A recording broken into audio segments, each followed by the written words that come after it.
나상 나갈게요. 나상도 중요한 작품이거든요.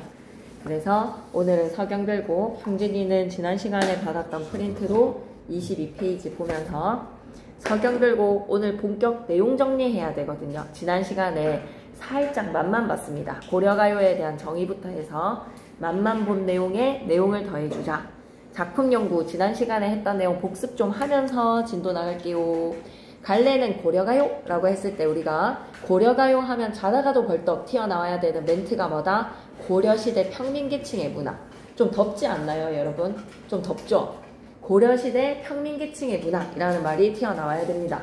그리고 고려가요가 가지고 있는 이 전승의 방식에서의 특징이 1에서 2부로 전해져 내려오는 구비문학적 성격의 문학이 1에서 2부로 전해져 내려오다가 조선시대 때 궁중음악으로 유입이 됩니다. 궁중음악으로 유입되면서 한글로 기록됐다. 이걸 꼭 반드시 기억하셔야 되겠네요. 궁중음악으로 유입되는 과정에서 그 궁중음악의 성격에 맞게끔 추가적으로 삽입된 후렴구도 있어. 그러니 이거는 이별의 정환을 얘기하는 이별의 노래인데 후렴구에서는 위즈진과 대평성대하고 태평성대를 외치고 있단 말이야. 왜 이렇게 주제랑은 맞지 않는 후렴구가 들어왔죠? 라고 하면 구비문학적 성격으로 전승이 되다가 궁중음악으로 유입이 되어서 연희의 성격에 맞게끔 임금님한테 사바사바 하는 내용으로 위제진과 대평성대를 외치는 것이다. 그래서 전승의 방식도 좀 잘 기억해 주시고 한글로 기록되어서 전해진다는 것도 잘 기억해 주시고 그리고 형식상의 특징은 고려가요를 다 모아보면 사문보, 분연체, 후렴구 그래서 분연이 위 두렁시렁 두렁시렁 드링드링 때문에 전부 다 연이 나뉘어지는 것으로 생각을 해서 우리가 총 몇 년으로 이루어져 있는 거라고 하면 12연 정도로 이루어져 있거든요. 근데 여러분은 그냥 크게 어떻게 생각해 주시면 14연으로 이루어져 있네. 여러분은 근데 크게 그냥 기서결의 형태로 내용 정리를 하시면 완벽하게 딱 맞아 떨어집니다. 성격은 아무래도 조선은 유교의 나라였기 때문에 여성들의 목소리를 낼 수가 없는 사회적 분위기였다면 고려시대 때는 좀 그렇지 않았던 것 같아. 이 고려가요 서경별곡 속의 시적 가자는 서경도 버리고 질산배도 버리고 울면서 사랑하는 님을 쫓아가겠다라는 적극적인 면모가 드러나 적극적에다가 밑줄 그리고 직설적으로 자신의 감정을 솔직하게 얘기를 합니다. 직설적에다가 밑줄 끄시고 나중에 하다 보면 시적 하자가 사랑하는 님을 직접적으로 원망을 할 수 없기 때문에 그 원망의 마음을 전가시켜서 사공을 원망하고 탓을 한단 말이야. 그래서 여러분은 생님 사공을 원망하고 탓을 하는 것으로 돌려가기를 하고 있는데 돌려서 원망을 하는데 어떻게 직설적입니까? 라고 생각하겠지만 이별을 하고 싶지 않은 자신의 마음을 진솔하게 솔직하게 직설적으로 드러냈다라고 생각해 주세요. 이별을 거부하는 마음을 직설적으로 다 버리고 갈게 라는 직설의 마음을 기억하시면 되겠습니다. 인과의 이별이라는 이별의 상황을 이별의 정한의 주제를 드러내고 있더라. 특징 첫 번째, 적극적이고 진솔하고 직설적이고 솔직한 여성이라고 생각해줘. 적극적인 태도에다가 밑줄 다 버리겠대. 본인이 진짜 살고 싶은 제2의 도시 평양이라고 발음을 했어야 됐네. 평양인데도 불구하고 버리고 질산배라는 생계수단도 버리고 님을 쫓아가겠다. 이별을 거부에다가 밑줄. 그리고 특징 두 번째, 반복되는 표현기법에 비유, 서리법 등을 통해서 화자의 정서를 드러냅니다. 반복에다가 밑줄 한 번 말할 거 항상 두 번 얘기하거든요. 서경이 서울이지만 가끔데 작은 서울 사랑하지만 꼭 두 번씩 얘기하는 반복법에다가 밑줄 한번 꺼주시고 그리고 비유법은 구술 노래에서 시적 하자가 우리의 사랑이 깨지는 것이 구술이 깨지는 것과 마찬가지만 우리의 믿음이 끊어지지 않는 것은 구술을 엮었던 끈이 끊어지지 않는 것처럼 우리의 믿음은 끊어지지 않아 라고 비유적 표현을 사용을 하거든요. 그리고 화자가 물어봅니다. 서리법에다가 밑줄도 한번 꺼주시고 화자의 정서를 드러내더라. 반복과 비유랑 서리법을 통해서 화자의 정서를 드러낸 그리고 우리가 또 하나 기억해 가야 되는 것이 뭔고 하니 여기에서 대꾸법이 겁나 많이 쓰이고 있거든요. 운율을 형성하는 요소에서 표현기법 하나 더 추가하겠습니다. 반복, 비유, 서리, 그리고 대꾸법까지. 대꾸. 그리고 3번에는 사문보에다가 동그라미 치시고 분연체에다가 동그라미 치시고 후렴구에다가 동그라미 치시고 고려가요가 가지고 있는 전형적인 형식적인 특징 뭐라고? 사문보, 분연체, 후렴구 이렇게 기억해 줬으면 좋겠어. 자 그러면 옆에 초록색 글씨 갈게요.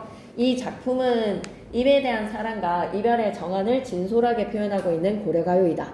사랑과 이별의 정환에다가 밑줄 진솔, 솔직, 직설적으로 원망은 돌려서 원망을 한다 하더라도 이별을 하지 않고 이별을 거부하는 자신의 마음은 솔직하고 진솔하고 직설적이게 화자의 정서가 어떤 형식으로 형상화되었는지 어떤 형식으로 형상화에다가 밑에다가 적어놓을까? 내용 플러스 형식. 정서가 어떠한 형식으로 형상화되었나? 내용과 형식은 뗄래야 뗄 수 없는 유기적 관계였던 거 기억나십니까? 서경별곡을 통해서 우리가 그 내용을 끄덕끄덕 할 수 있어야 돼요. 와! 이별의 정환이라는 주제의 내용을 이렇게 다채로운 형식에 담아서 내용과 형식은 뗄래야 뗄 수 없는 유기적 관계이구나 라는 것을 생각을 해보자고요. 무려 현대시에서의 계산적으로 쓰여진 시가 아니라 서경별곡 고려시대 때부터 문학작품의 내용과 형식은 유기적 관계구나 라는 걸 생각할 수 있다는 거지. 본문 내용으로 들어갑니다. 서경이 서훌희마르는 서경에다가는 하트 표시 시적 하자의 거주지입니다. 화자의 거주지라고 적자. 하자의 거주지. 서경이 궁벽한 시골이 아니야. 지금으로 친다면 강남 정도 살고 있다라는 거지. 꽤 집값이 잘 나가는 발전된 도시에서 살고 있는 여성입니다.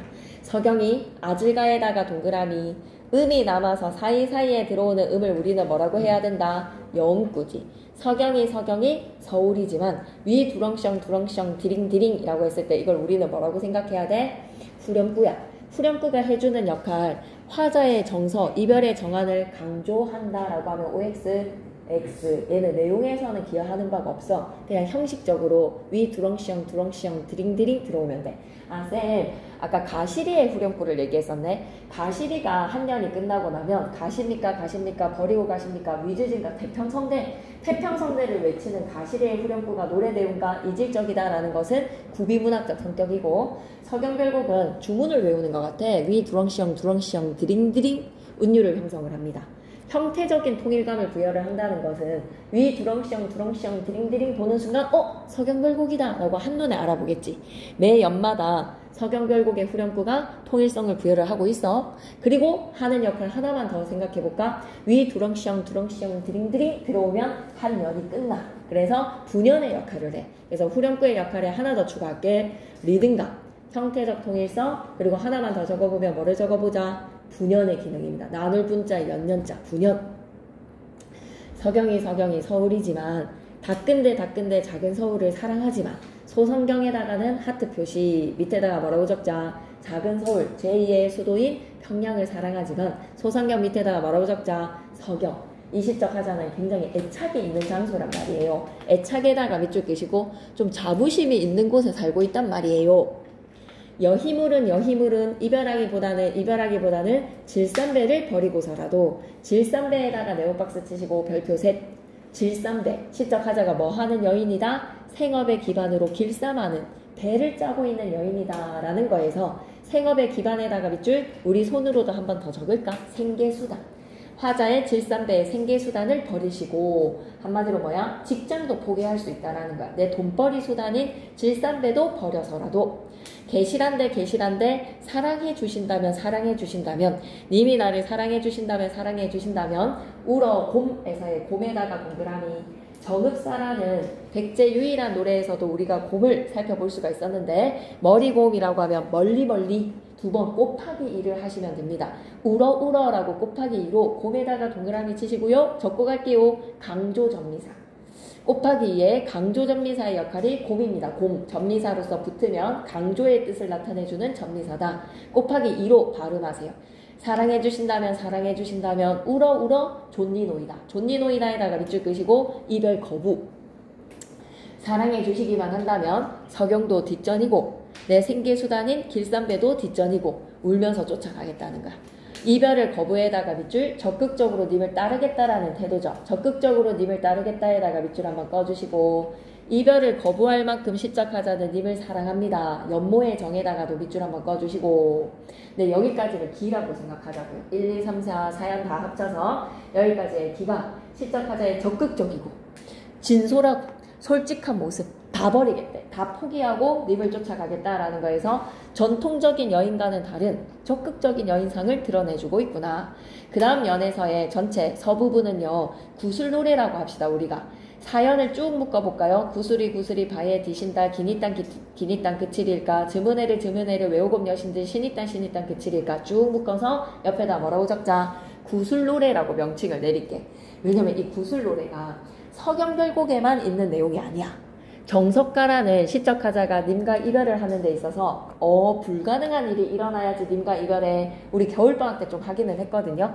겨울방학 때 옥으로 새긴 연꽃이 새묶음이 핀다면, 그리고 구운 밤 닷대를 벼랑에 심어서 그 밤이 우미 돋아서 싹을 틔운다면, 쇠로 만든 옷이 다 헐어진다면, 그리고 쇠소가 쇠산에 쇠풀을 다 뜯어먹은다면 불가능한 상황을 설정하고, 그 일이 일어나면 유덕하시님과 이별하고 싶습니다 라는 역설과 반어적으로 이별을 거부를 했던 시적하자 정석가의 하자가 기억나십니까? 그 정석가에서도 똑같이 구슬노래가 삽입되어 있었어. 그러면 정석가에도 나오는 구절에다가 밑줄 끄시고, 이걸 우리는 어떻게 생각해야 되지? 정석가에서의 노래가 뺏긴 거야, 서경별곡이 뺏긴 거야 라고 생각하지 마시고, 고려가요가 구비문학이기 때문에 서로 유행했던 구절이 들어가 있는 겁니다. 구전되는 과정에서 삽입에다가 밑줄 끄시고 옆에다 뭐라고 적고 가자? 구비문학적 특성이라고 적고 가자. 구비문학적 특성, 구비문학적 성격으로 당시 유행했던 내용이라고 생각해줘.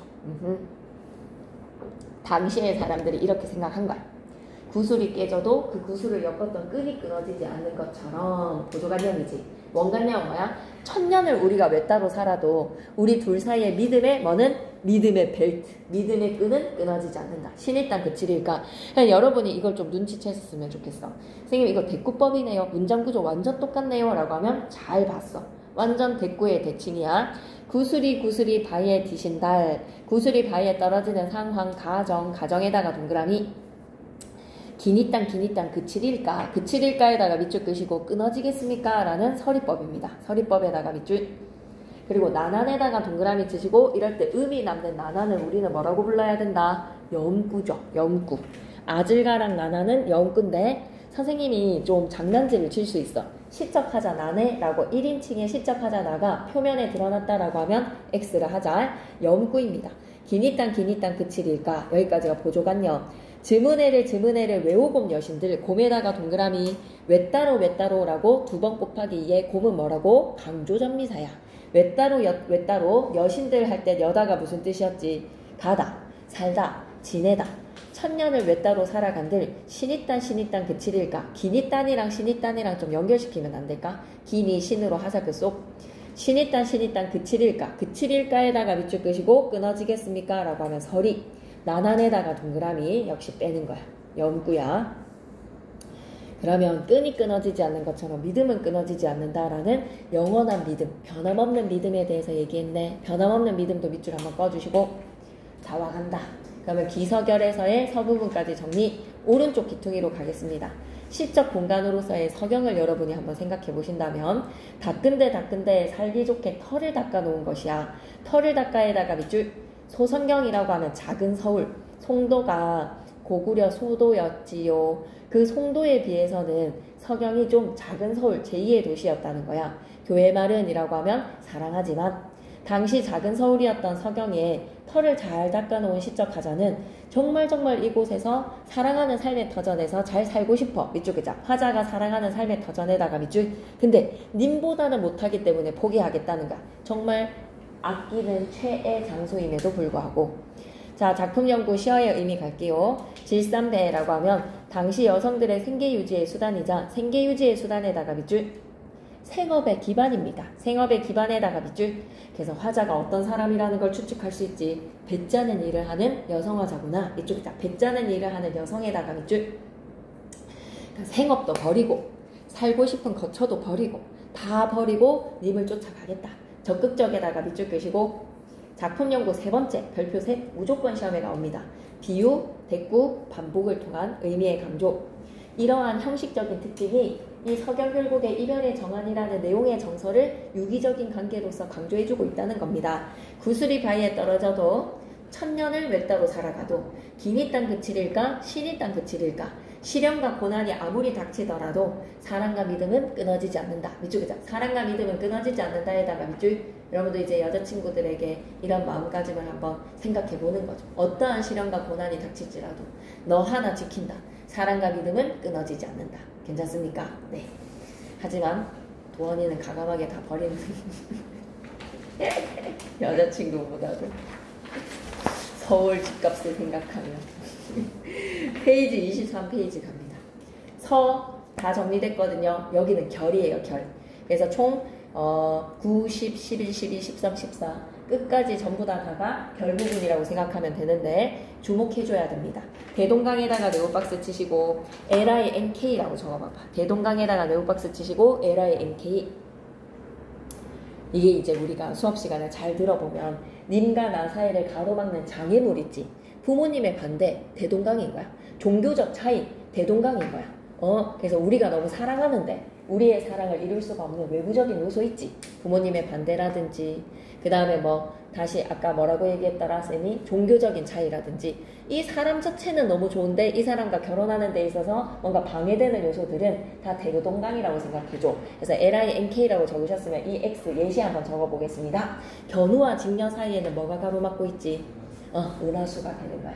그래서 우리의 둘 사이에 장애물, 시련과 고난을 예를 들어 본다면 은하수 하나 적어주시고, 그리고 규원가에서 이런 노래 구절이 나오거든. 우리 님이 가신 후로는 무슨 약수가 가렵 건데 라고 했을 때 약수가 약할 약자를 사용해서 너무 부력이 약해서 물이 너 아무것도 띄우지를 못하는 거야. 뭐든지 깔아앉는 새 깃털도 가라앉는 강이 약수거든요. 건널 수 없는 강이라고 해서 약수, 은하수 두 가지 적고 가겠습니다. 그리고 님과 나 사이를 가로막고 있는 험준한 고개, 추풍령 고개 이런 거 있지. 다 대동강의 이미지라고 생각하고 장애, 시련, 고난 이 이미지가 바로 대동강입니다. 그래서 대동강은 이별의 공간에다가 밑줄 한번 꺼주시고 공간적 단절에다가도 밑줄 하나 꺼주시고 대동강 넓은지를 몰라서 위 두렁셩 드링드링 배내어 놓았느냐 사공아 니은다에다가 동그라미 칠까? 우리 2인칭 주어일 때 니은다는 평서형 어미 현재 시제 니은가 의문형 그냥 종결어미 다가 아니라고 했어. 니은다는 뭐라고 해석할 수 있어야 된다? 의문형 종결어미 니은다. 배내어 놓았느냐 사공아에다가 동그라미 치시고 이 말 별표 셋이야. 임을 직접 비난할 수 없어서 대신 사공을 원망에다가 밑줄 꺼서 별표 셋. 그래서 이런 거를 뭐라고 하지? 원망정가라고 하죠. 옮길 전자에 가깝자 원망의 감정을 옮겼다라고 해서 원망정가를 꼭 기억하셔야 됩니다. 꼭꼭꼭 명심하셔야 돼요. 원망정가를.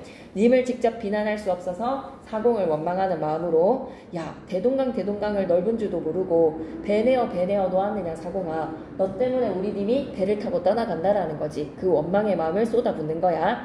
니 각시 럼난디 몰라서 럼난디에다가 밑줄 끄시고 단어 끝 밑줄 한번 끄고 가자. 도리에 벗어난 행위를 한다. 한마디로 뭐다? 음란하다라는 거야. 음란하다.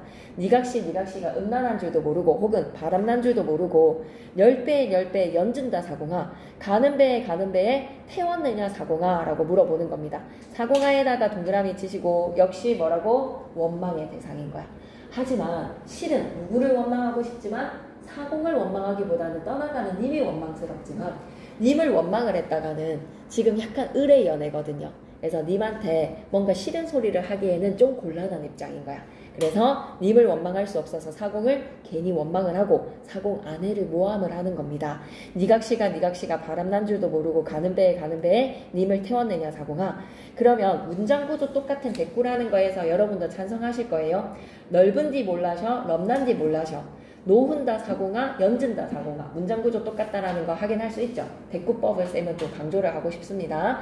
넓은 디 몰라서, 넘난 디 몰라서, 놓은다 사공아, 연진다 사공아. 똑같다라는 거 기억해 주시고 원망정가도 기억해 주시고 그러면 원망정가라고 적은 거에 밑에 LINK를 좀 적어봐봐. 원망정가라고 필기한 거에 LINK에 링크를 좀 걸어줄 작품이 개를 10마리 넘게 기르되라고 적자. 왜? 우리 시조는 제목이 없잖아. 시조는 제목이 없어서 첫 구절에 두 구를 갖고 오거든. 개를 10마리 넘게 기르되. 이거 1학년 때도 우리가 스치듯이 한번 봤던 적이 있는데 쌤이 내용만 간단하게 소개하고 시험기간 때 확실히 정리를 할게요. 이런 것들은 내용만 좀 들어보세요. 시적 하자가 개를 10마리 넘게 기르는데 아씨 요 개같이 얄미우랴. 너무 얄미운 개새끼가 한 마리 있어. 절대 욕이 아니라 강아지를 개새끼라고 표현을 하는 겁니다. 개를 10마리 넘게 기르되 요 개새끼같이 얄미우랴. 왜? 그 애가 얄미운 행동을 들여다보니까 근거가 뭐냐? 미호님이 왔을 때는 막 꼬리를 회회치고 반겨서 막 띠랑 나리띠랑 막 배를 까고 막 반기고, 고님이 왔을 때는 캉캉 찢어서 돌아가게 만든단 말이야. 그러니 한마디로 이 시적 하자 약간 술집을 하는 여자, 주막을 하는 여성인 것 같아. 진상 손님이 왔을 때는 이 개가 배를 까고 막 반기고, 내가 기다렸던 매너 좋은 손님을 기다렸을 때는, 고님을 기다렸을 때는 탕탕탕 찢어서 돌아가게 만드니 신밥이 그릇그릇 남아돌아도 넘어질 줄이시랴라고 개를 막 탓한단 말이야. 내가 기다리고 있는 님이 오지 않는 이유는 이 개가 짖어서 돌아가게 만들었기 때문이라고 개 탓을 하고 있지만, 이게 실은 개 탓을 할 이유예요? 아니에요. 그냥 님은 알아오는 거야. 근데 오지 않는 님에 대한 원망을 개 때문에 오지 않는다라고 원망을 전가하는 그 마음이 사공에게 원망을 전가하는 마음과 너무 닮았죠.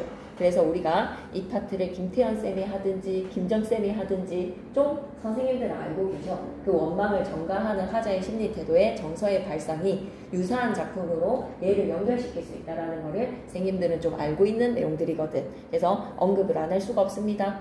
사공을 원망하고 싶은 게 아니라 님을 원망하고 싶어요. 떠나가는 님을. 하지만 님에게 하지 못하는 말을 사공을 탓하는 것처럼 오지 않는 고은님을 기다리고 있는 이 주막의 여성이 누구를 탓하고 있다? 개를 탓하는 거야.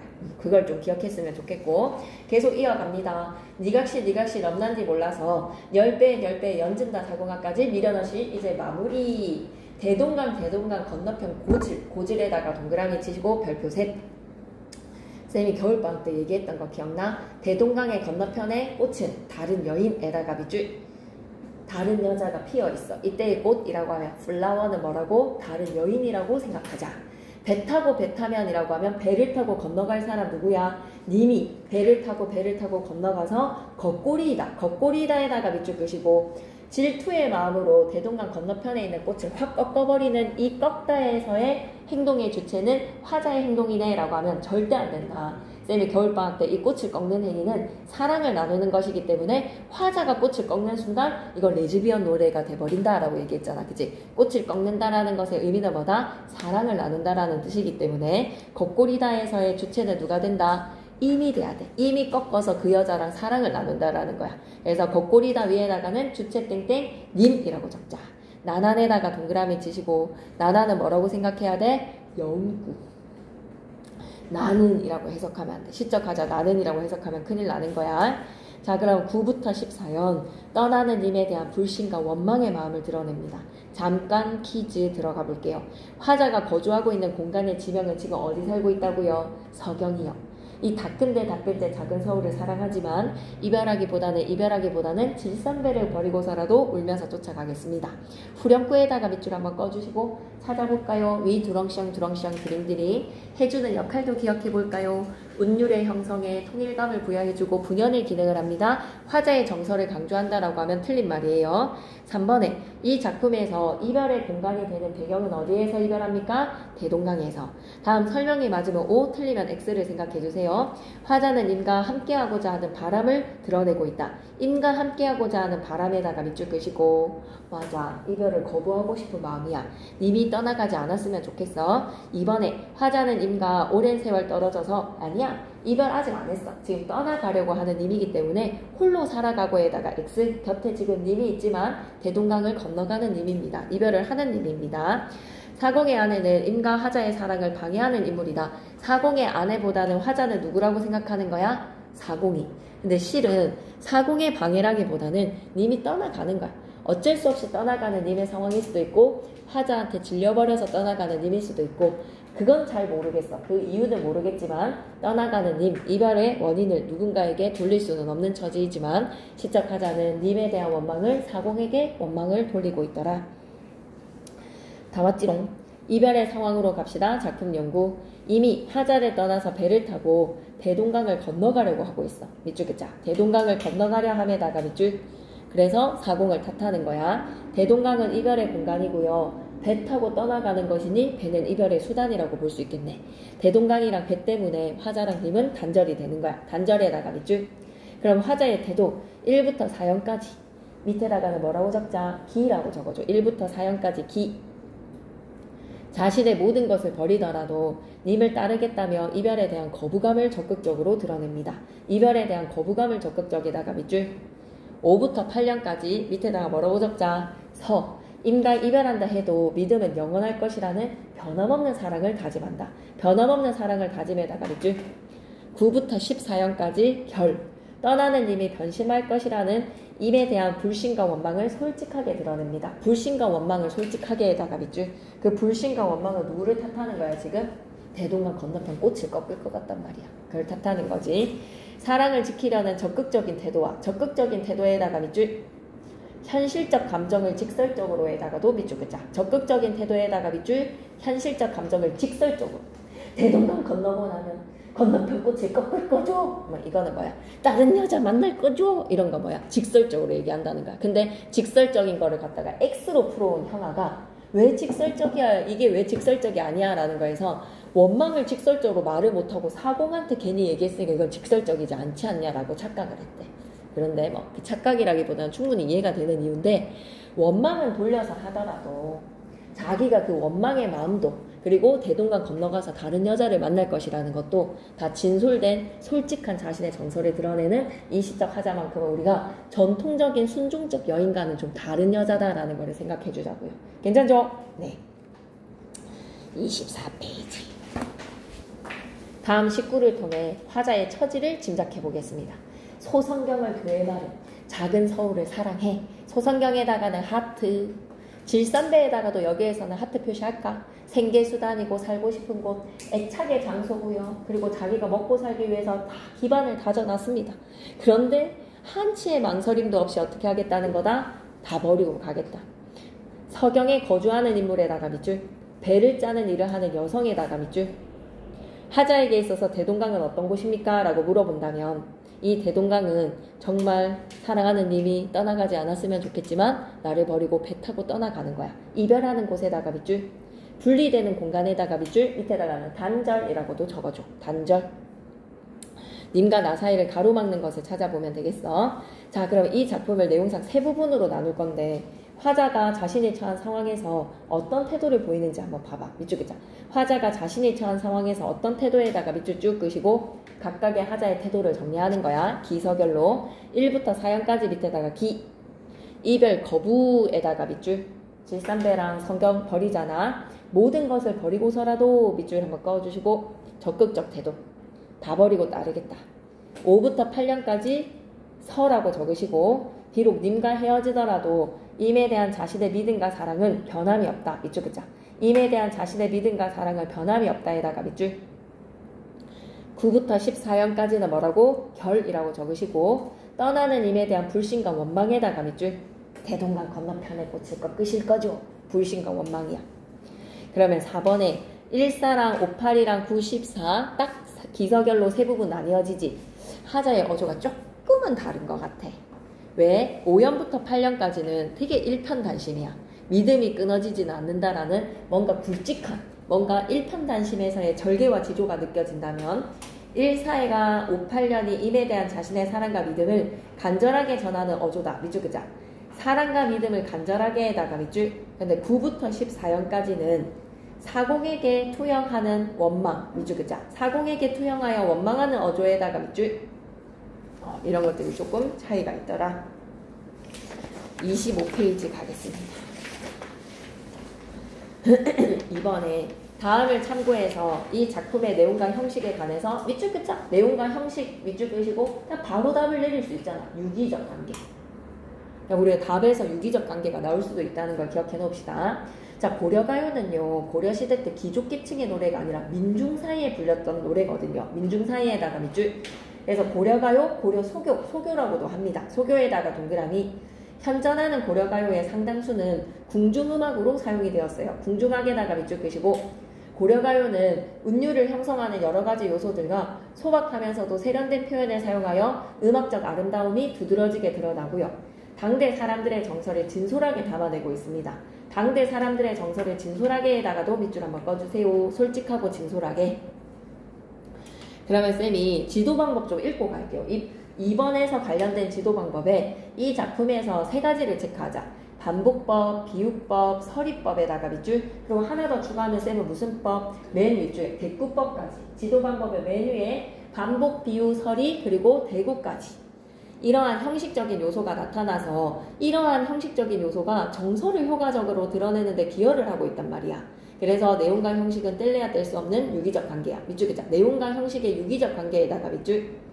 그리고 2-1, 이 작품에서 다음의 요소들이 어떻게 드러나는지 살펴보고 그에 따른 효과를 말해보자. 소리의 반복은 위 두렁셩 두렁셩 드링드링이라고 하면 무엇과 무엇이 반복되고 있지? 디귿과 리을과 이응이 반복되고 있어. 리을음과 이응음이 반복에다가 밑줄 끄시고 디귿도 반복되지. 디링디링. 운율 형성됩니다.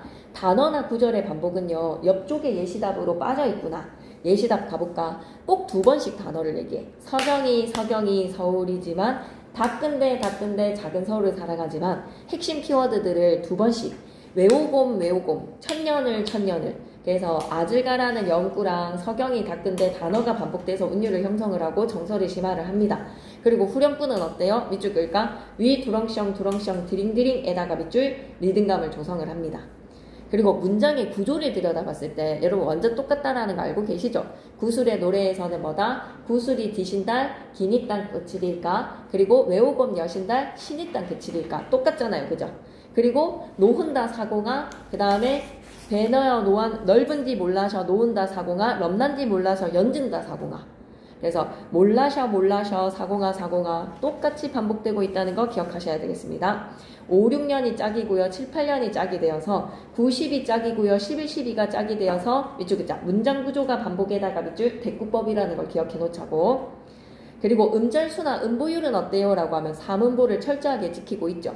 그리고 글자 수를 가만히 들여다보면 서경이 3, 서울이지만 333조에다가 밑줄 끄시고 글자 숫자가 대체적으로 333으로 반복되고 서경이 마르만 다끈대 작은 서울 사랑한다. 한행이 3마디로 나뉘어집니다. 밑줄 끌까? 한행이 3마디로 나누어지는 3음보의 율격에다가 밑줄.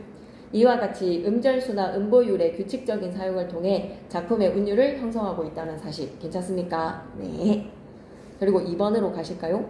다음 구절에서 화자의 정서를 표현하는 방법에 따른 효과. 아유 별표 3개. 그냥 무조건 나와야지. 별표 3개. 너무 중요합니다.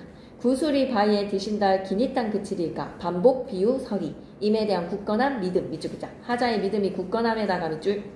대동강 건너편 꽃을 배 타면 거끌이다. 반복법이라 이 꽃이라는 것이 다른 여자를 빗대어 표현을 하는 비유법이라는 걸 생각해 주시고 님이 다른 여인을 만날까봐 지금 불안한 거야. 불안에다가 밑줄 끄시고 그 꽃을 꺾어서 사랑을 나눌까봐 질투하는 거야. 질투의 정서에다가도 밑줄 한번 꺼주시고 3번에 크게 별표 하나 치시고 이게 지금 학습 목표인가? 이 단원의 목표가 뭐다? 3번입니다. 여러분.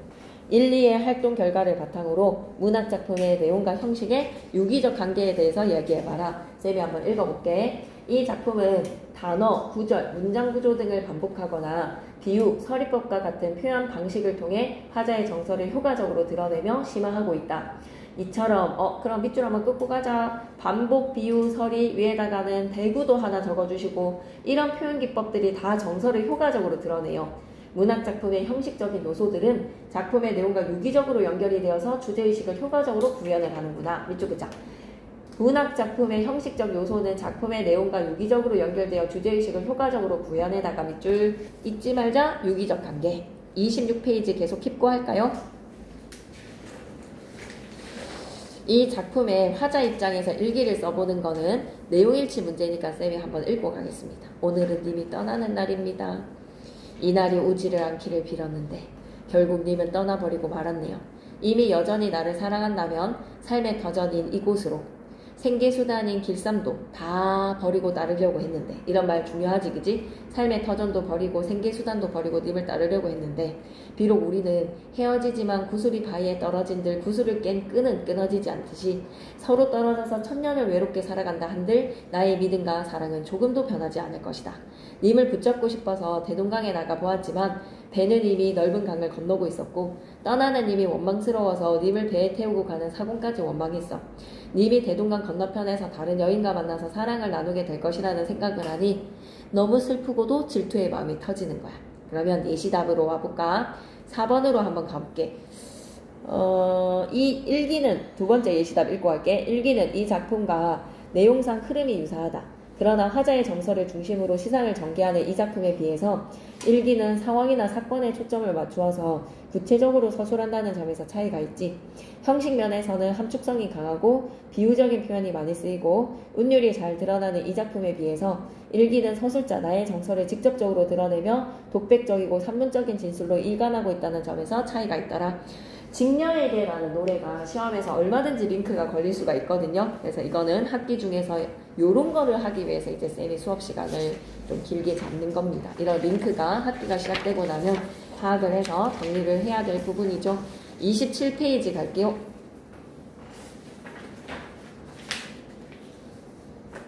지난 시간에 이거 읽고 마쳤지? 되게 중요해. 산수유나무의 농사를 읽었구나. 서경별곡은 안 읽고, 그지? 되게 중요해. 서경별곡 27페이지 페이지 자체를 크게 별표 하나 쳐줘. 대단원 갈무리 너무 중요합니다. 갈게요. 이 작품은 인과 뭐 하고 있다고? 인과의 이별에다가 밑줄.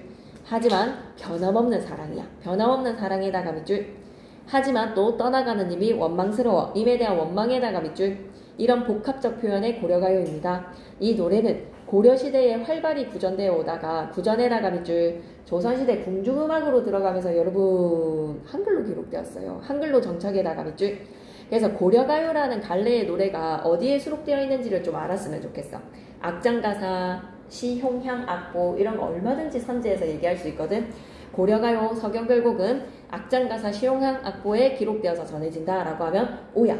근데 막 다른 내용을 막 갖고 올 수도 있어. 악학, 개법 이런 것들로 장난질을 칠 수 있으니까 여러분은 좀 기억해 놓을까? 악장가사, 시홍향, 악보까지 기억해 놓을까? 악장가사, 시홍향, 악보에다가 밑줄 여기에 수록되어서 전해져 내려옵니다. 서경별곡이. 이 작품의 화자는 자신의 심정을 솔직하게 토로하기도 하고 비유적 표현을 사용하기도 하거든요. 청자를 설정을 합니다. 청자 설정에다가 밑줄 끄시고 누구죠? 여기에서의 청자는? 서경별곡에서의 듣는 이 청자는 누굽니까? 누구예요? 청자?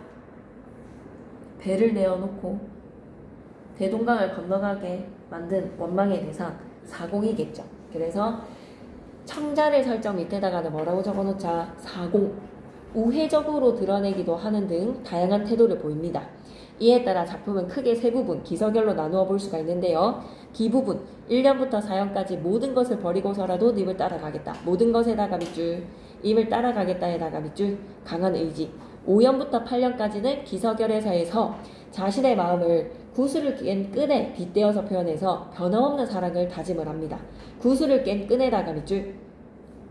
9부터 14년 배를 타고 대동강을 건너가는 님에 대한 원망의 심정을 밑줄 긋자. 원망의 심정을 뱃사공을 상대로 토로에다가 밑줄.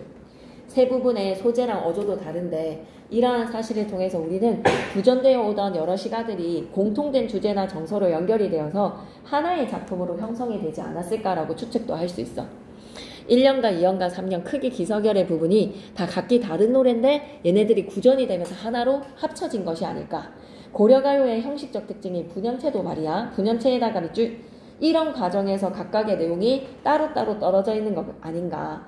이 작품 역시 지금 분연체를 이루고 있고 아질가라는 감탄사랑, 아질가라는 감탄사에다가 밑줄 끄시고 염구라고 생각하시면 됩니다. 위 두렁샹 두렁샹 디링디링이라는 후렴구가 반복된다. 또한 반복되는 시어랑 후렴구를 빼면 한행이 세 마디로 나뉘어지는 삼음보의 율격을 가지고 있어. 삼음보의 율격에다가 밑줄. 요컨대 정리해볼게. 이 작품은 분연체에다가 밑줄 한번 꺼주시고 후렴구에다가 밑줄 한번 꺼주시고 반복과 비유에다가 밑줄 끄시고 이별에 처한 하자의 정서를 효과적에다가 밑줄. 이와 같이 고려가요의 일반적인 형식적 특징과 내용 요소를 갖추고 있는 이 작품을 감상을 해보니 무릎을 탁 치겠어. 뭐다? 문학작품의 내용의 요소랑 형식적인 요소는 유기적 관계구나 라는 거를 타다닥 확인할 수 있었어. 유기적 관계에다가 밑줄. 그래서 학기 중에 이제 쌤이 수업 시간에 나가시는 거 보고 정석가는 들어갈 가능성이 매우 높거든요. 정석가에다 크게 별표 하나 치시고 그리고 가시리도 또 빼놓을 수가 없는 작품이라서 이건 눈치 보고 하도록 하겠습니다. 우리 문학비책 산 사람들도 있었죠. 이번 학기에서 좀 잘 쓸 것 같거든요. 없는 사람들은 쌤이 또 복사하면 되는데 있으면 자기 걸로 하면 더없이 좋을 것 같아요. 네네네. 감상의 힘 다지기에 악장가사 시용향 악보에 어때요? 서경글곡이 수록되어서 전해져 내려온다는 거 기억해 주시고 일정한 구조의 반복으로 A 아즈가 A, B, C 이런 구절이 계속 반복되고 있어. 반복되는 시어 19, 사문보의 율격, 유사한 구조의 반복을 통해 운율을 조성을 하고 전체 구조의 통일성을 높인다. 운율 조성에다가 밑줄, 전체 구조의 통일성도 밑줄 한번 꺼주세요. 오케이. 그 다음에는 이제 형진이랑 승민이가 이거를, 승민이랑 형진이 이거 둘 다 있잖아, 그지? 이거 가지고는 지금까지 진도를 따라오는 데는 차질이 없지만 이거는 받아서 들어야 되지 않겠습니까? 그래서 좀 잠시 끊었다가 이 다음 주에 자료 받아서 나머지 이어서 수강하도록 하세요. 자, 우리 서경들고 끝나고 나면 이제 자습서에서 이번 약속이 뭐다? 쌤은 진짜 여러분 이번에 엄청 오를 수 있다라는 거에 확신이 좀 들거든요. 그래서 쌤이 정말 나올 내용들 다 예측해서 정리를 해줄 수가 있으니까 시험 전날에도 같이 으쌰으쌰를 할 수 있는 거는 문학이에요. 그래서 엄청 열심히 한번 해볼 만한 이유가 되는 딱 그런 과목이다라는 생각이 듭니다. 문제를 아끼지 마셔야 돼요. 쌤이 얼마든지 문제를 계속 서포트를 할 수가 있으니까. 그리고 다양한 문제를 풀어보면서 내가 실수를 해보면서 맞는 선지의 내용으로 좀 조절을 해나가야 되기 때문에 자습서랑 평가 문제집에 문제를 아끼지 마세요. 얼마든지 문제는 계속 되니까. 그래서 평가 문제집까지는 굳이 안 풀고 싶어요 라고 하면 시험기간 돼서 쌤이 필요하면 좀 풀릴 테니까 일단 자습서 21페이지까지 다 풀어주시라는 말씀. 괜찮습니까? 문제를 미루시면 안 됩니다. 24페이지. 우리는 워낙 그런 호흡들은 또 잘 맞아 떨어지니까 걱정 안 할게요. 그러면 자습서는 24쪽이고 쌤이 오늘 준 거 줄게. 오늘 준 것도 같이 보면서 나갈게. 도로 전달.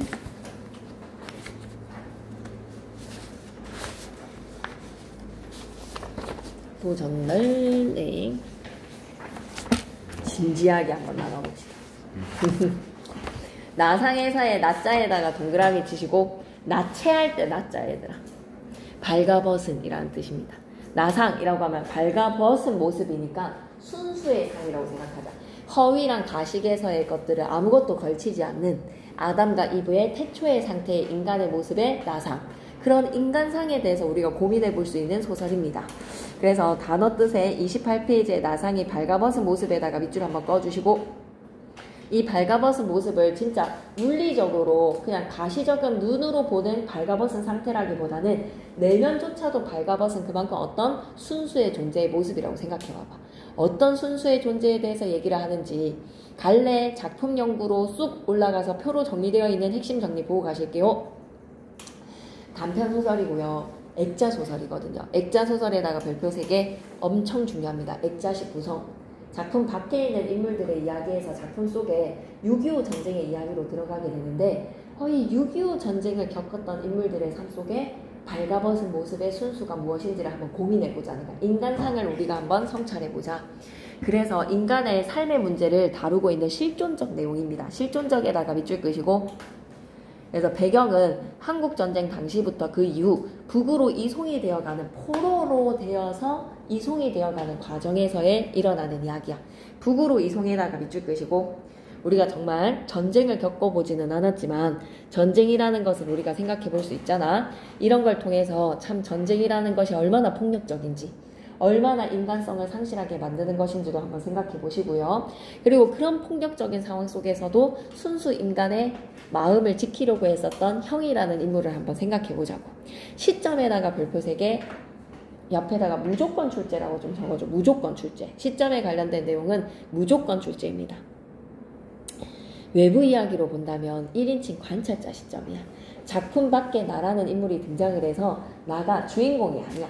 관찰해서 전달을 합니다. 1인칭 관찰자 시점에다가 밑줄 끄시고 외부 이야기 작품 밖에는 1인칭에 나가 상황을 관찰하면서 전달을 하다가 내부 이야기에다가 별표 3개 작품 속의 내부 이야기는 전지전능한 신의 입장에서 형과 동생이라는 인물들의 지칭의 표현으로 모든 인물들의 내면 심리를 다 꿰뚫어 봅니다. 전지적 작가 시점으로 서술이 됩니다. 여기까지 괜찮나요? 시점 문제가 반드시 나옵니다. 작품 밖에는 1인칭에 나가 관찰을 해서 전달을 하고 작품 속에서의 내부 이야기에서는 전지전능한 신의 입장에서 서술이 되더라. 주제는 근원적 인간성의 소중함, 밑줄 끄자. 근원적 인간성의 소중함에다가 밑줄 끄시고 누구를 통해서 이런 주제를 우리가 생각해 볼 수 있다? 밑에다 형. 극한 상황 속에서 모색하는 올바른 삶의 자세를 고민을 해봐봐. 극한 상황에다가 밑줄 끄시고 밑에다가 전쟁. 이런 극한의 실존의 위기에 처해진 상황 속에서도 올바른 삶을 한번 생각해보자 얘들아. 올바른 삶에다가 밑줄 끄시고 나 하나만 살려고 다른 사람을 뒤통수 치거나 다른 사람의 것을 빼앗는 삶은 살지 말자. 올바른 삶의 태도에 대해서 우리가 고민해 볼 수 있습니다. 특징 두 개를 좀 묶으셔서 별표 하나 쳐놓고 가실까요? 외부 이야기랑 내부 이야기의 서술 시점이 달라. 서술 시점에다가 밑줄. 외부 이야기와 내부 이야기를 넘나드는 인물을 통해서 과거와 현재가 교차가 돼. 과거와 현재를 교차에다가 밑줄. 그래서 주제가 확장이 되는 거야. 주제 확장에다가 밑줄 한번 꺼주시고 다시 한번 더 특징 보고 갈게. 외부 이야기의 1인칭 관찰자 시점, 내부 이야기의 전지적 작가 시점으로 서술 시점이 다르다는 거 엄청 중요하고요. 외부 이야기랑 내부 이야기가 계속 왔다리 갔다리가 될 수 있는 인물이 있어서 과거와 현재가 교차된다는 것도 기억해 놓으시고 과거 이야기에서 현재 이야기, 과거 현재가 교차가 될 수가 있다. 그러면 왼쪽 기퉁이로 가볼까? 이 작품은 한국전쟁 당시에 포로로 끌려갔던 두 형제 이야기야. 포로로 끌려가에다가 밑줄, 두 형제 이야기에다가 밑줄, 액자식 소설입니다. 액자 소설에다가 네오박스. 문학의 형식이 주제의식을 형상화하는데 어떻게 기여를 했는지 생각해보면서 작품을 감상해 보겠습니다. 외부 이야기 시작해 볼게요. 시원한 여름 저녁이었어. 여름 저녁에다가 밑줄. 계절은 언제? 여름. 그리고 시간적 배경 저녁. 바람이 불고 옆에다 배경 묘사라고 썼죠. 바람이 불고를 하는 순간 일시적 하자는 사건을 전개시키는 게 아니라 지금 배경을 묘사를 하고 작가졌어. 왜 갑자기 배경 이야기지라고 하면 분위기 형성시키려고 하는 거야. 바람이 불고 시꺼먼 구름대가 서편으로 몰려 달리고 있었다. 그 구름이 몰려서 쌓이는 먼 서편 하늘 끝에는 서편 하늘에다가 밑줄 끄시고 해가 지는 쪽이 서쪽이기 때문에 좀 서쪽이라고 하면 우리는 어떤 느낌이에요? 쓸쓸한 느낌이죠. 서쪽 하늘이라는 노래 아시나요? 네, 그 노래를 한번 들어보시면 어떤 의미인지 아실 겁니다. 이 딱은 칼날 같은 번개불이 번쩍번쩍이곤 했는데 이쪽의 하늘의 별들은 구름 사이에서 이 구절 되게 중요하네. 하늘의 별들에다가 동그라미 치시고 구름 사이사이에서에다가 밑줄 끄시고 구름이 끼어있는 마이너스의 어두움 속에서 파릇파릇 빛났다에다가 밑줄 꺼서 플러스. 그러니까 희망은 있다라는 배경이지 않니? 하늘의 별들이 구름 장막이 가리고 있지만 그 구름 장막 사이사이에서 그래도 빛나고 있다는 거에서 희망이 사라지지는 않는 것 같아요. 다른에다가 동그라미. 구름 더미를 요리조리 헤치고 빠져나왔다가는 새로 몰려오는 구름 더미에 애초롭게도 휘감기곤 했지. 집집의 지붕들에다가 동그라미 치시고 깊숙하고도 싸늘한 빛으로 물들고 대기에는 차가운 물기가 돌았다. 차가운 물기가 돌았다에다가 밑줄. 작품의 분위기가 밝고 환한 이미지보다는 좀 쓸쓸한 어두운 분위기로 형성이 되네요. 어두운 분위기에다가 밑줄 한번 꺼주시고 계속 킵고 하겠습니다. 땅 위에는 뭔지 불길한 느낌이 들었어. 불길한 느낌에다가 밑줄. 차다한 정적에다가 밑줄. 조용한 느낌이야. 자, 철과 나는, 철이라는 인물과 나라는 인물이 등장을 했습니다. 철에다가 동그라미, 나에다가 동그라미. 이 나라는 인물이 철로부터 이야기를 듣는 게 외부 이야기야. 철로부터 내가 이야기를 듣기 때문에 철이 다소 주인공이야. 그러니 나는 주인공이 아닌 1인칭 관찰자 시점에다가 밑줄. 철이랑 내가 베란다 위에 앉아 있었고 막연한 원시적인 공포감 같은 소심한 느낌에 사로잡혀서 무한정 묵묵히 앉아 있었던 거야. 공포감, 원시적 공포감 밑줄, 소심함에다가 밑줄, 무한정 묵묵히에다가 밑줄. 철이가 먼 하늘가에 시선을 준 채 연방 담배를 피워대고 있어. 담배에다가 동그라미, 시름 해소. 뭔가 답답함을 해소하려고 사람이 담배를 피기 마련이잖아. 담배에다가 동그라미, 시름 해소. 뭔가 가슴이 답답해서.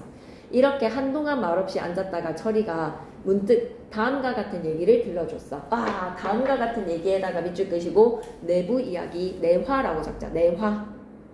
그래서 액자식 구성으로 철이로부터 들은 이야기야. 철이가 들려주는 이야기라고 생각하면 돼. 자, 들어가자. 내부 이야기로. 형에다가 동그라미 27살이었고 여기에서의 동생이 누구야? 철이였던 거야. 철이가 겪었던 6.25 전쟁을 나한테 들려주는 겁니다. 나중에 외부 내부로 오고 가면서 교체하면서 이 사실들이 퍼즐이 맞춰져요. 이때의 동생은 누구였다? 철입니다. 철. 22살. 5살이나 차이가 나는 형제지간이구나. 형은 둔감했고 시험에 무조건 나올 거야. 형은에다가 동그라미 둔감했고 위태롭고 밑줄 솔직에다가 밑줄 모자란 사람에다가 밑줄. 이거 인물의 제시 방법에서 무슨 제시지? 인물에 대해서 서술자가 대놓고 위태로웠어. 모자란 사람이야. 둔감했어. 등장인물의 말과 행동이 아니라 그냥 서술자가 한 줄로 이 인물의 특징에 성격에 대해서 심리에 대해서 바로 팍 간결하게 던져버리지. 이런 제시가 뭐다? 직접 제시야. 시험에 나올 거야. 형은 옆에다가 형에 대한 인물의 제시 방법 뭐다? 직접 제시입니다. 형의 성격에 대해서 직접 제시. 해방 이듬해 38선을 넘어올 때 모두 긴장해서 숨도 제대로 쉬지 못하는 판에 숨도 제대로 쉬지 못하는 판에다가 밑줄 끄시고 극한의 긴장이라고 적자. 극한의 긴장.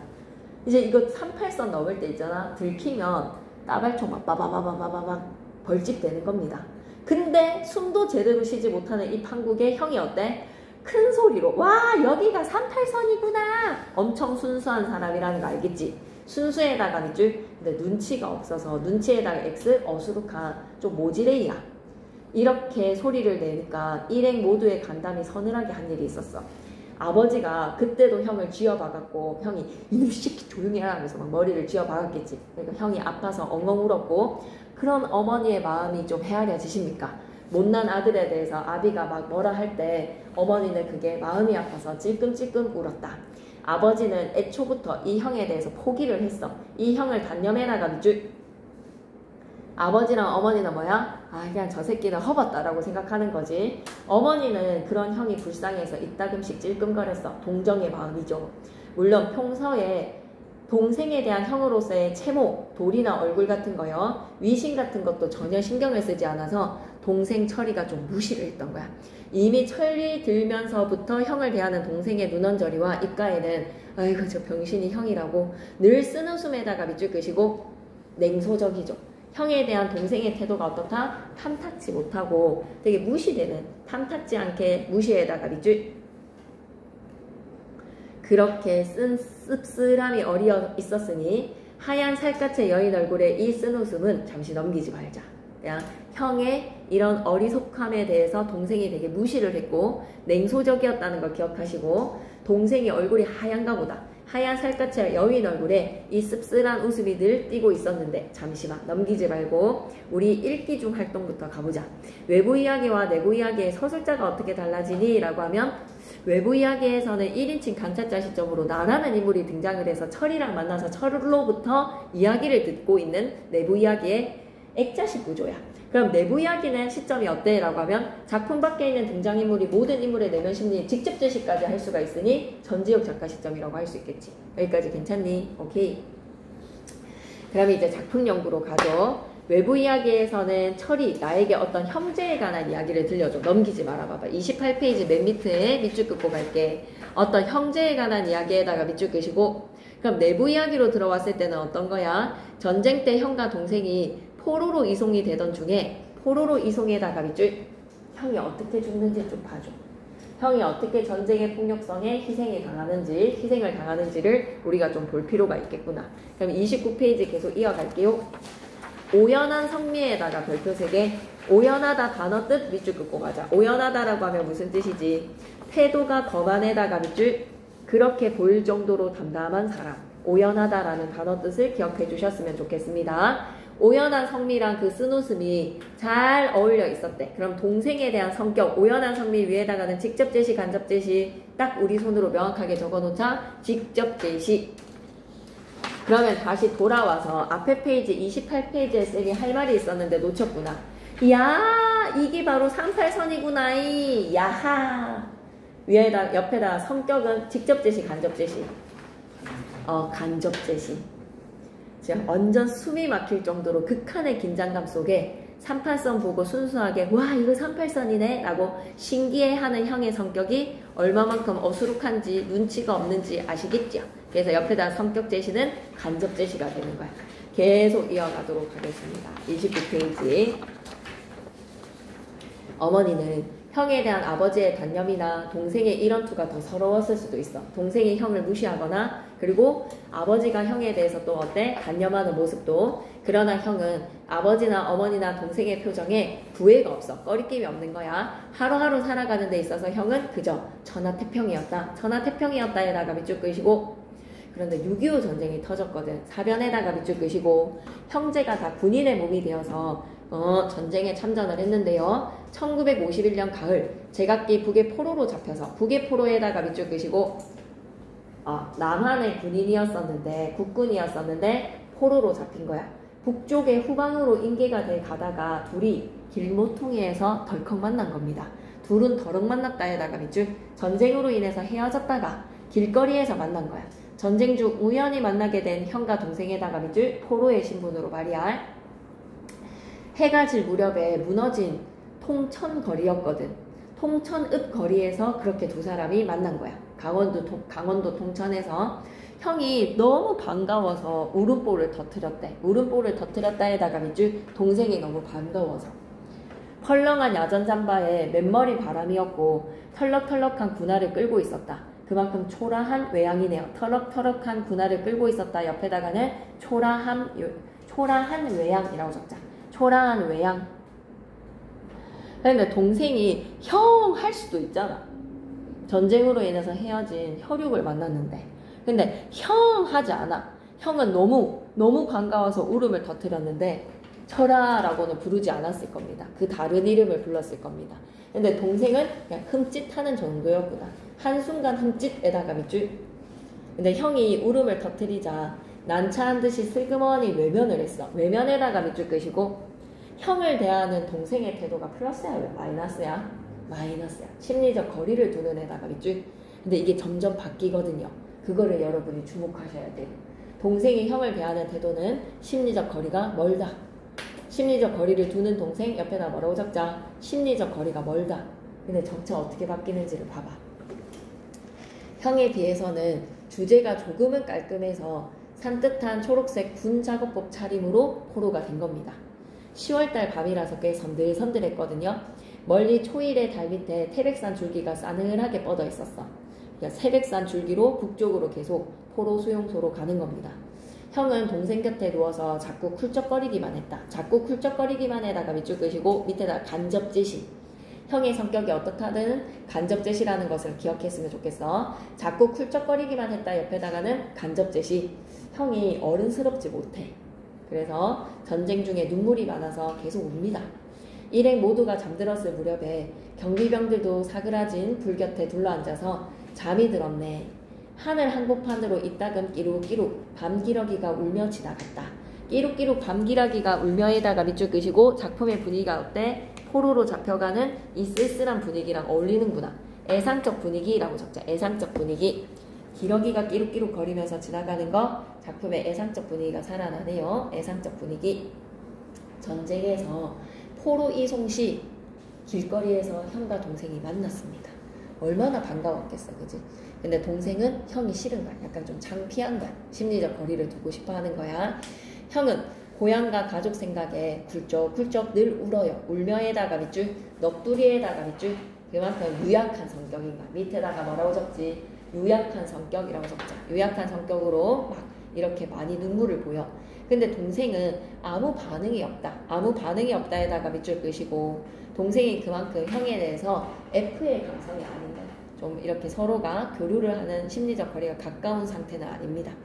4일째 되던 밤부터 형은 경비병들이랑 사이가 좀 좋아. 형이 그만큼 좀 사람을 잘 사귀는 성격이었겠지. 넉살이 좋아서 경비병에게 얻은 밥 한 덩이에다가 하트 표시하시고 이 작은 밥 한 덩이라 하더라도 동생을 먹이려고 하는 형의 애정이 느껴지십니까? 동생과 나눠 먹고는 에다가 밑줄 끄시고 점점점 형에 대해서 동생이 마음의 문을 여는 거야. 형의 사랑 때문에. 형이 이렇게 자기를 챙겨주는 사랑 때문에 점점점 형에 대해서 애정의 마음으로 나눠 먹고는 한다. 이렇게 지내면서 밑줄 긋자. 동생은 형의 인간적인 모습에 마음을 열고 에다가 밑줄. 너무 극한의 상황 속에서도 자신을 늘 챙기는 형에게 동생은 마음을 여는 거야. 형이 울면 외면하지 않고 함께 울게 된다. 함께 울게 된다에다가 밑줄 끄시고 변화된 동생이라고 적자. 변화된 동생. 심리적 거리가 좁혀짐, 심리적 거리가 가까워진다. 그래서 형의 아픔에 동생도 같이 아파하며 눈물을 흘리는 겁니다. 일행이 원산이라는 지역, 통천에서 만나서 이제 원산까지 간 거죠. 원산에다가 네모박스 이러면서 약간 위기야. 경비병이 모두 바뀐다에다가 밑줄 쭉 끄시고 좀 친하게 지냈던 경비병이 싹 바뀐 거야. 그리고 굉장히 매서운 경비병으로 바뀌어버렸어. 그리고 계절도 이제 언제야? 살얼음의 겨울이야. 얼마나 북한의 겨울이 춥겠습니까? 태백산의 살줄기에. 이날 밤에 감시는 밤새도록 엄했다. 바깥에는 첫눈이 내리기 시작했어. 첫눈에다가 별표색에 10월달에 만나서 이제 어느덧 겨울입니다. 첫눈이 흩날리고 있었는데 형이 눈을 보고 가만히 있겠어. 야, 눈이 내린다. 눈이 벌써 겨울이 다 됐네. 천진난만한 형의 성격에다가 밑줄 간접제시라고 적자.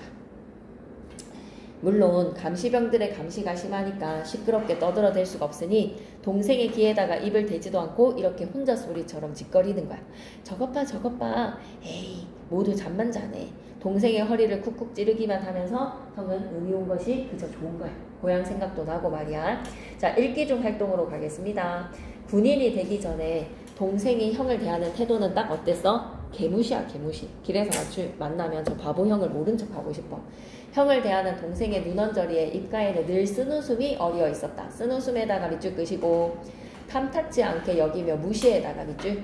그런데 전쟁 중에 형의 사랑으로 인해서 조금씩 마음의 문이 열렸죠. 인물의 성격에다가 별표색에 직접 제시랑 간접 제시로 인간상을 잘 보셔야 됩니다. 전쟁 속에서의 인간상, 솔직에다가 밑줄, 천진난만에다가 밑줄. 하지만 좀 둔감하고 어수룩해서 아버지로부터 미움을 좀 받았죠. 그리고 현실에 잘 적응을 하지 못합니다. 근데 동생은 오연하다에다가 밑줄 끄시고 거만하다. 냉철에다가 밑줄, 어려운 환경에도 잘 적응을 하는 성격. 형과 동생이라는 두 인물의 대비를 통해 두 인물의 대비에다가 밑줄 올바른 삶의 방향은 형처럼 살래 동생처럼 살래. 형의 순수 인간상을 보여주는 게 작가의 의도인가. 형이 이만큼 천진난만한 사람이라는 거. 올바른 삶의 방향을 모색을 합시다. 30페이지. 이런 상황이야. 형이 동생을 늘 아끼고 동생을 늘 애정을 합니다. 그래서 얼마만큼 많이 걸어왔는지 봐봐. 통천에서 만나서 원산에서 이제 북한의 중심부로 가는데 진짜 추운 지역이잖아. 얼마나 춥겠어. 어느새 양덕도 지났고요. 하루하루는 수월이도 저물어갔고 하늘은 변함없이 푸르렀을 뿐이다. 밑줄 끄자. 하늘은 변함없이 푸르렀을 뿐이다 에다가 밑줄 끄시고 인간사 자연사 대조라고 적자. 인간사 자연사 대조. 인간사는 너무 극심하게 힘들고 고통스럽지만 자연은 여전히 푸른 거야. 이런 거에서 우리는 인간사 자연사 대조. 산도 들판도 눈에 덮여 있었다.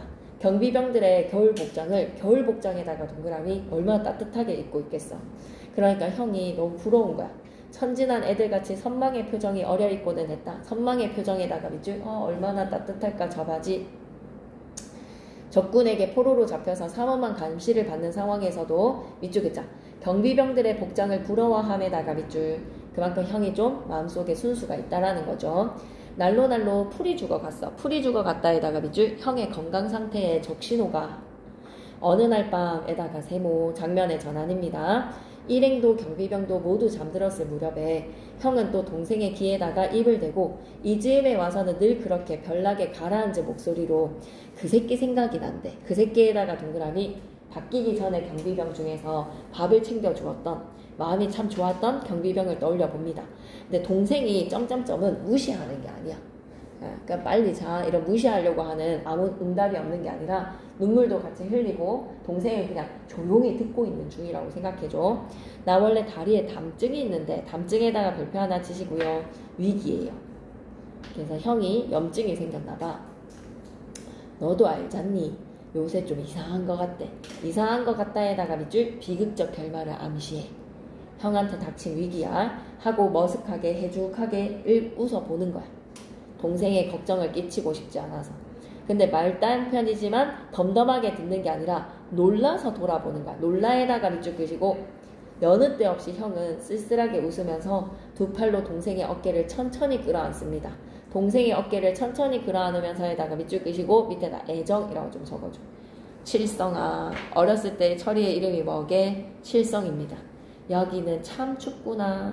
저 말이다. 엄마는 날 늘 불쌍히 여겼었어. 칠성아 칠성아, 내 다리가 좀 이상한 것 같아. 동생이 마음이 아파서 눈물이 비어져 나옵니다. 눈물이 비어져 나왔다에다가 밑줄. 그만큼 형에 대한 걱정의 마음, 심리적 거리가 가까워짐. 형은 벼랑간 두 눈이 희둥그레져서 동생의 얼굴을 먹금히 마주 쳐다보지. 왜 울어 왜 울어. 어서 그치지 못해? 라고 하면서 동생이 우는 모습에 자기가 더 마음이 아파서 또 울음을 터뜨려.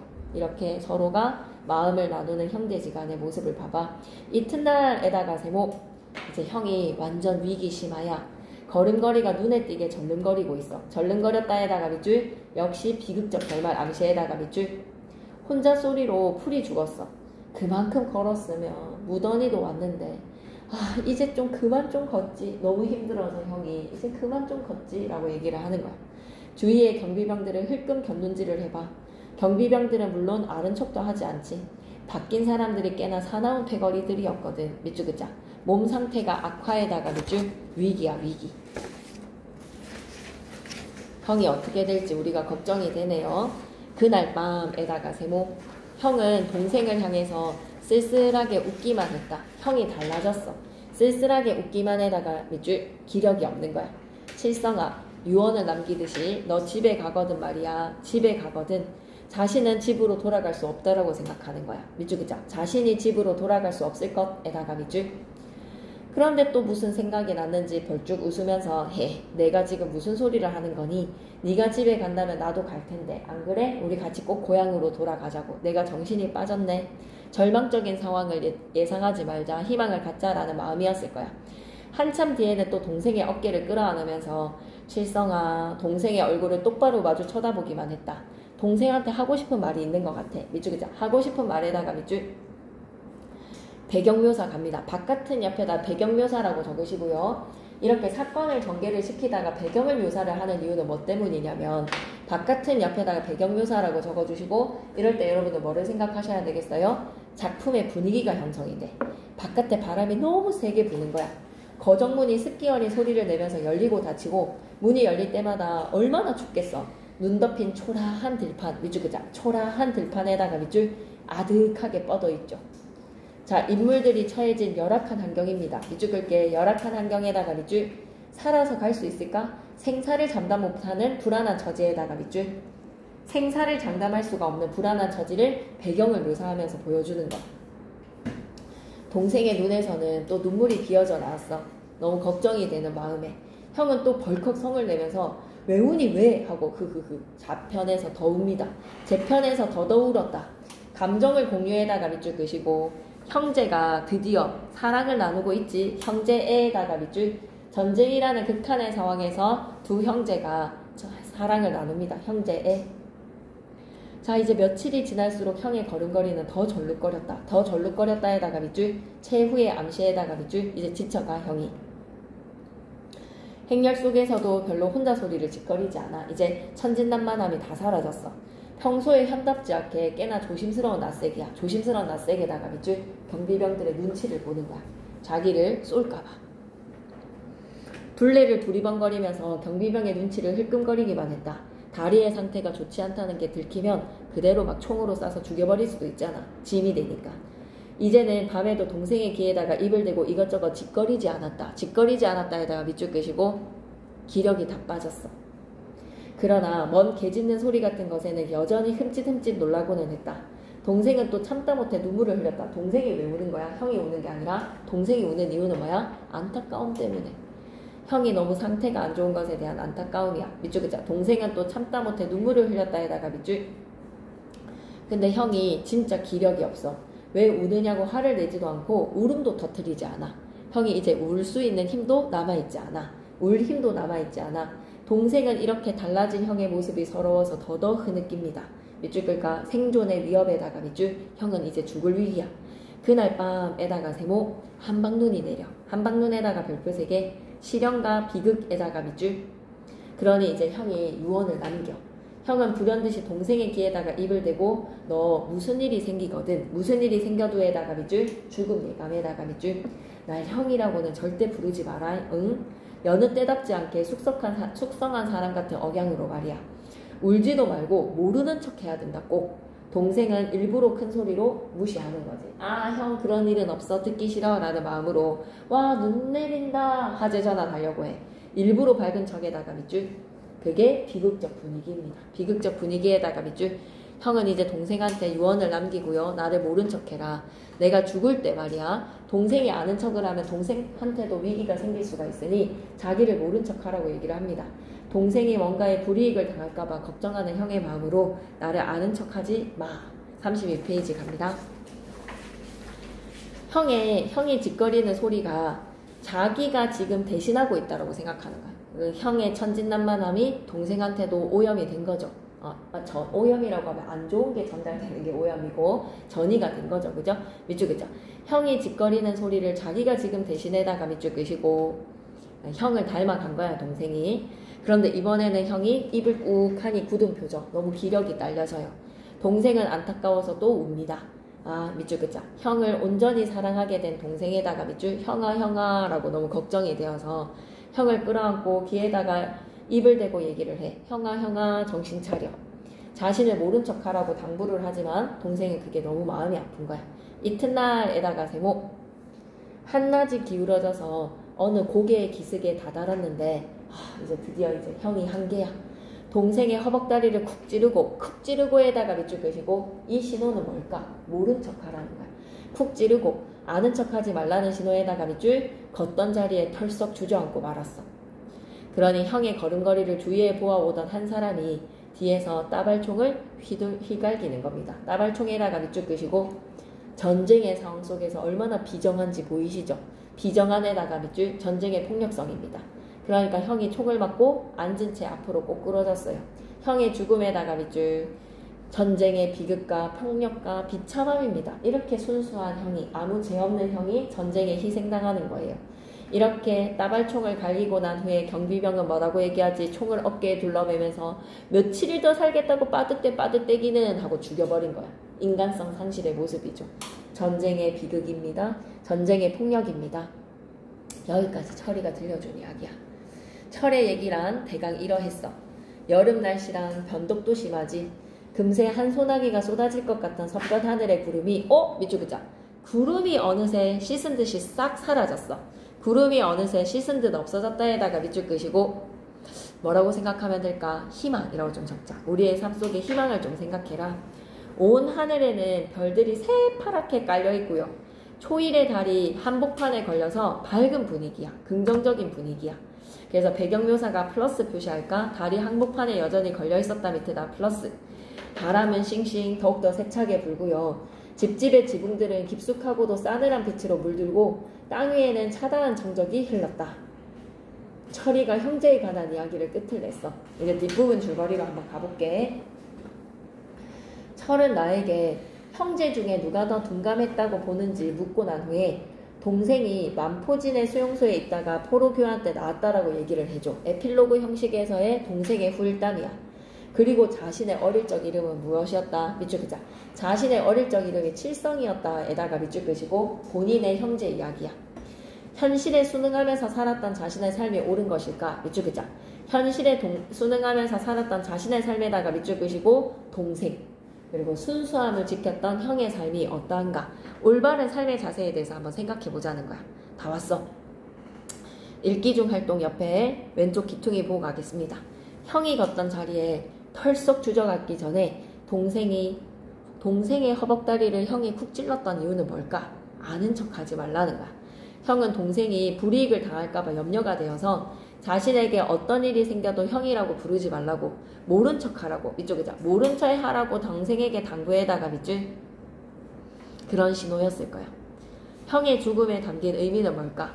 순수한 인간성을 지닌 형이 밑줄이자 순수한 인간성을 지닌 형에다가 밑줄 외부의 폭력에 희생당한 거야. 외부의 폭력에 희생에다가 밑줄 그러니 우리가 고발하고 싶은 마음은 뭐다? 전쟁의 폭력성을 고발하고 싶어. 전쟁의 폭력성에다가 밑줄, 그리고 인간성 상실. 인간성 상실에다가도 밑줄 하나 꺼주시고, 잠깐 퀴즈 같이 해결할게요. 외부 이야기의 서술자는 1인칭에 나가 있거든요. 철이로부터 이야기를 듣는 1인칭에 나가 있습니다. 천진난만한 형의 죽음을 통해 우리는 전쟁의 비극성과 폭력성을 느끼게 되네요. 이 소설은 내부 이야기와 외부 이야기로 구성이 된 액자식 구조라는 거 알 수 있겠지. 액자 구조.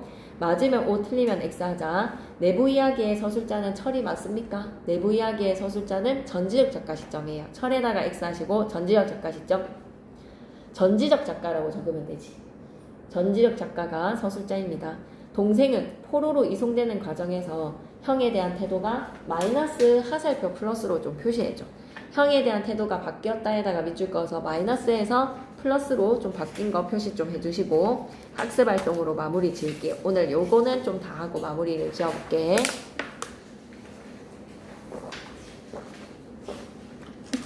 1번. 시험에 나옵니다. 크게 별표 하나 치시고 직접 제시랑 간접 제시의 두 방법을 통해서 둔감하고 어리숙하고 상황을 고려하지 않고 말과 행동을 하는 인물, 순수하고 천진난만한 행동을 보이고 밑줄 자 형제에다가 밑줄, 인정이 많다에다가 밑줄, 동생은 대놓고 뭐라고 얘기했어? 오연한 성미, 거만한 성미죠. 오연한 성미에다가 밑줄, 형을 무시에다가 밑줄. 그러나 포로가 되어서 형과 함께 이송되는 과정에서 형의 인간적인 모습에 마음을 열고 강한 형제를 지니게 돼. 강한 형제에다가 밑줄 한번 꺼주시고, 작품의 제목이 나상과 관련된 인물이 누구일 것 같아 얘들아? 발가벗은 순수한 인물은 누구다? 나상에다가 동그라미, 위에다가 형. 나상은 무엇에도 감추어지지 않은 벌거벗은 순수 인간의 본연의 모습이지. 밑줄 그자. 벌거벗은 순수한 인간 본연의 모습에다가 밑줄. 그러면 이 소설 속의 나상과 관련된 인물 밑줄 꺼서 형에다가 동그라미. 천진난만한 태도로 순수한 면모를 보여주며 외부의 폭력에 무방비하게 노출이 되어서 희생이 돼. 밑줄 그자. 폭력에 무방비하게 노출되어 희생에다가 밑줄. 그를 통해서 근원적인 인간성의 소중함을 생각해보자. 2번으로 갈게. 인물의 상황에 초점을 맞추어 볼 때 다음 장면에서 형상화하고 있는 것이 무엇인지를 생각해봐봐. 이튿날 한낮이 기울어져서 어느 영 고개의 기슭에 다다르자 형은 동생의 허벅다리를 쿡 찌르고 털썩 주저앉고 말았다. 형의 걸음걸이를 주의해 보던 한 사람이 뒤에서 따발총을 갈기고 형은 앞으로 꼬꾸라졌습니다. 그 사람이 총을 어깨에 둘러대면서 비정한 말 한마디. 며칠을 더 살려고 빠득대기는 순수한 인물이 전쟁의 폭력에 희생됐어. 밑줄 그자. 전쟁의 폭력에 희생되는 모습에다가 밑줄. 그래서 우리는 전쟁의 폭력성 밑줄, 인간성 상실에다가 밑줄, 3번에다가 별표 3개. 너무 중요해. 시점 문제거든. 내용과 형식의 유기적 관계로 생각하자. 액자식 구조에서 나랑 철이가 만나서 대화를 나누고 철이로부터 어린 시절의 형제 이야기를 듣는다는 것이 내용과 형식의 유기적 관계죠. 한번 갑니다. 액자 구조를 취하지 않고 만약에 1인칭으로 서술을 해줬다라고 생각해봐봐. 만약에 철이라는 동생의 시점으로 서술이 됐다라고 하면 형의 이 마음을 알 수가 없어. 그지?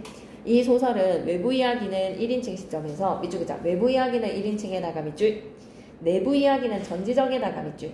만약 내부 외부의 구분 없이 등장인물이 서술자 1인칭의 주인공 시점이 되잖아.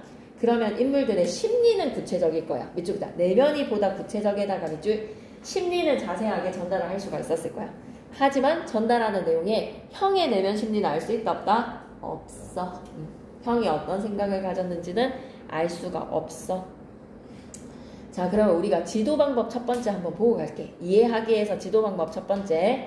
형과 동생의 성격 대비에다가 밑줄, 그리고 별표 쳐야 돼. 동생이 입체적 인물에다가 밑줄 끄시고, 좀 오연한 성미가 마음의 문을 열고 형제를 나누는 모습으로 동생의 성격은 좀 변화가 되었어. 이런 변화된 성격을 뭐라고 부르면 된다? 입체적 성격이라고 할 거야. 자, 이런 점에 유의해서 성격을 파악해야 되고, 나상이라는 발가벗은 모습의 의미가 무엇인지를 생각해보고, 형과 동생의 성격을 바탕으로 나상과 관련된 인물이 형일 것이야. 천진난만한 순수한 모습이 형의 모습이야. 그리고 또 지도 방법 계속 이어갈게. 두 번째, 형은 전쟁 중에 포로로 이송되는 과정에서 인간에다가 밑줄 끄시고 순수성에다가 밑줄 끄시고, 근데 결국 전쟁의 폭력 앞에 비극적으로 죽음을 맞이하는 희생양입니다. 전쟁으로 인해서 인간성이 상실될 수 있음을 환기하자. 밑줄 긋자. 전쟁으로 인해서 인간성이 상실되다가 밑줄. 제시된 장면에서 무엇을 형상화하고 있는지도 생각해보라는 거야. 그래서 시점이 작품 속이랑 작품 밖의 시점이 다르기 때문에 더욱더 효과적으로 인간상에 대해서 우리가 올바른 삶의 자세에 대해서 전달을 할 수가 있더라.